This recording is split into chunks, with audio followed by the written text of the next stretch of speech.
What's up, multifarious? Sex Dragon here, bringing you the next game in our speed breakdown series here in Little Samson. To get things started, the run I'll be showcasing today is an any % easy speedrun, which, if I haven't mentioned before, means that there aren't any rules except to be playing on the easy difficulty. I'd also like to mention that this time I won't be talking about the run as it happens. Instead, I'll be covering any information about the game in the explanation window on the right. Now, I recall that I said I wouldn't be showing the fastest possible runs here on Speed Breakdown. However, that doesn't mean I wouldn't accidentally record one.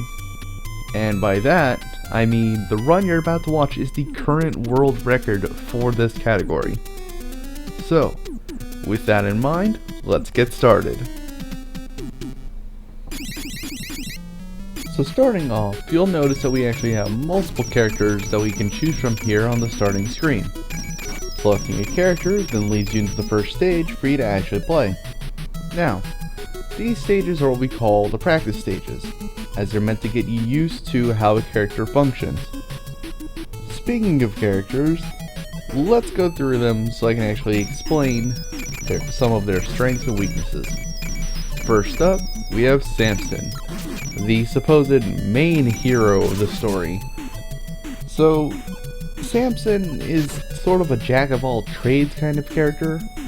He's got average health, and his damage isn't too great. It's really just dependent on your mash speed on the attack button. But, unlike some characters, he can actually climb on walls and ceilings. He's not really used much in the speedrun. He's just sort of there, which kind of sucks because he's supposedly the main character, but he does see some use early on in the run. Next up, we have Kikira the Dragon, and while having slightly less health than Samson, she does have the added ability of being able to hover. You can do this by just jumping in the air and pressing A. She also has a 3-stage charge attack that, going from green, blue to pink, gets increased projectiles and does additional damage, pink being the most damaging. So, she doesn't really see that much use in the run. In fact, the only time you do see her is as an out of bounds tool and for one boss fight. However, her hover ability does allow her to be a safe option for those who are new to the game, as you can just fly around levels and see what's ahead. Following Kikira, we have Gam the Golem, who is the tank of the group, having the highest health, yet the slowest speed, out of any of the characters that are available. He does, however, have a consistently damaging 4-directional attack, as in up, down, left, right. Now, Gam doesn't see too much use, just like Kikira, and in fact is almost the same, as he's only used for an out of bounds tool. However, he does have the ability, for those who are new to the game and just want to play it casually, he does have the ability to walk on spikes without taking damage, as most characters would take 4 or 6 damage, I believe, from walking on spikes. Gam can just walk right across, no problem. Finally, rounding out our group is KO the Mouse. KO is the speedrunner's main hero, as he has the lowest health, yet the highest speed, and the best overall damage. It kind of makes him a glass cannon. Now, I'll get into his damage a bit later, but seeing as he can also climb on walls and ceilings, he sort of makes Samson obsolete. And it comes at no surprise that being the fastest character, he's going to be the main one that we're going to be using throughout the entire run. So I briefly mentioned that we can get out of bounds using certain characters, so let's go over that next. So in Little Samson, all 4 characters have slightly different sizes, and abusing these size differences is what gets us into the walls so we can get out of bounds. To start the trick, we're going to need to find a corner that suits our needs, like right here. Then, using KO, we climb onto the ceiling and get as close to the wall as possible. Then, we switch to Kikira. But, as we switch to Kikira, immediately press the opposite direction of the wall. So, if the wall is on the left, press right.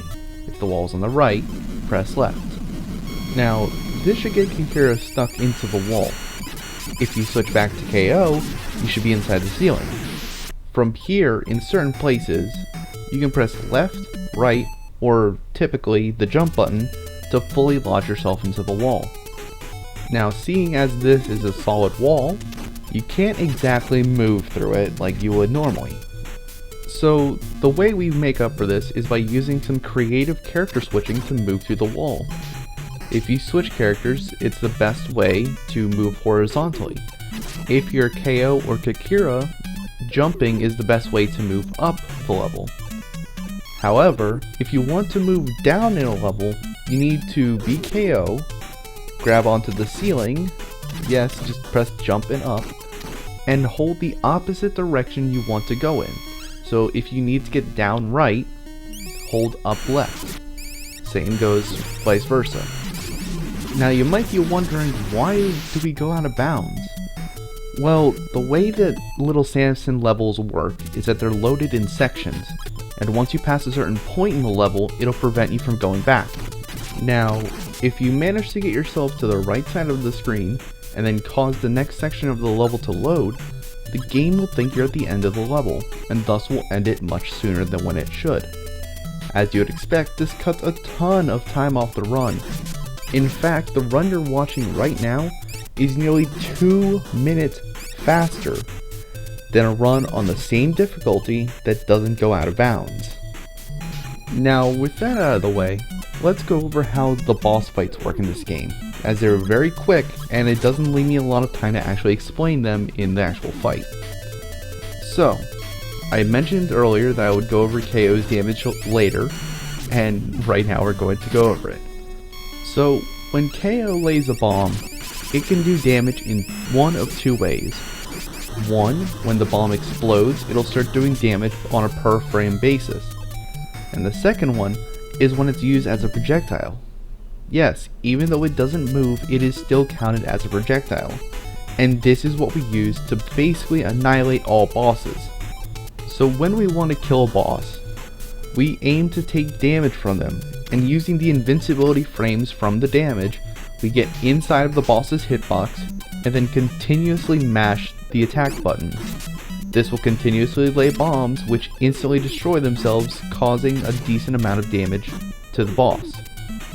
Now, invincibility frames don't last forever, so we use this time to do as much burst damage as possible to then get out of the boss and then do more damage through explosives.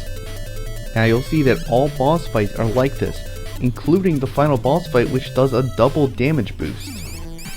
However, it's important to understand how the damage boost actually works. If you stand on the ground and you take damage, you'll be knocked back and stunned for a second, and you can't attack while you're stunned. However, if you jump in the air and take damage, instead of being knocked back, you will just take damage and be slightly stunned, maybe for a tenth of a second, which means you can attack almost instantaneously after getting hit. Now it's important to note that some bosses will instantly kill you or do a huge amount of damage if you touch them. So it's important to realize which bosses are viable to damage boost off of and which ones you need to damage boost off a projectile or an enemy. As the case goes for the final boss of this run, the boss does 4 damage each time you touch it, and we do a double damage boost on it to actually kill it in one cycle. If we don't kill it at this point, it will go up in the air, and it will become invincible for about 13 seconds before we can damage it again, and it will continue to do this until it's dead. And now, with the time I have left, I'd like to explain the difference between easy and normal, the two difficulties in this game. On normal difficulty, all characters have reduced max health, and if a character other than Samson dies, it will stay dead unless you have a potion on it. Now, being a harder difficulty, this also means there's going to be more enemies to avoid. It also means that there's actually additional levels to do at the end. In fact, after you beat the final boss of easy, You then move on to 4 extra levels, including 2 double boss battles and a true final boss battle, followed by an escape sequence. Little Samson is a game I've spent a lot of time on.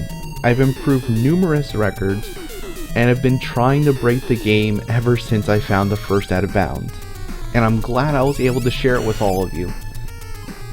So if you enjoyed this run, feel free to leave it a like and a comment, especially if I didn't explain something too well.